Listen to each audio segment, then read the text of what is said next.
আমার নাম তানিয়া বৃষ্টি। তুমি আমাকে বৃষ্টি বলে ডাকতে পারো।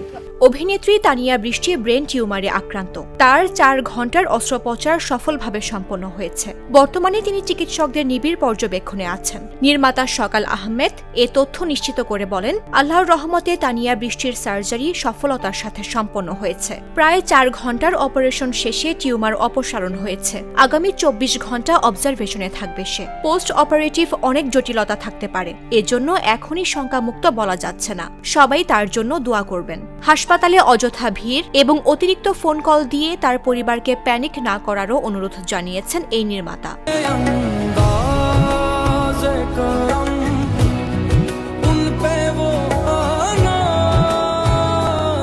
বর্তমান সময়ের ব্যস্ত অভিনেত্রীদের মধ্যে তানিয়া বৃষ্টি অন্যতম। নিয়মিতই অবমুক্ত হচ্ছে তার অভিনীত নতুন নাটক, যা অল্প সময়েই দর্শকপ্রিয়তা অর্জন করছে।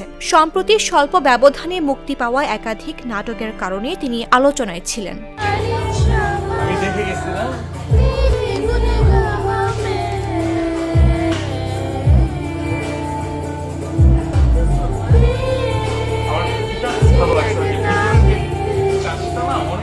ভাবে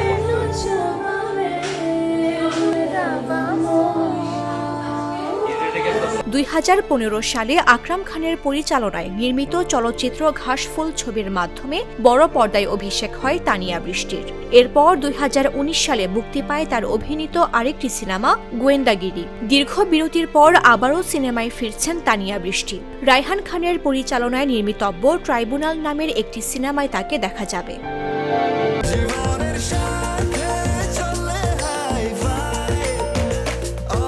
স্বাস্থ্যকর অল টাইম, সব সময় অল টাইম হেলদি লাইফ।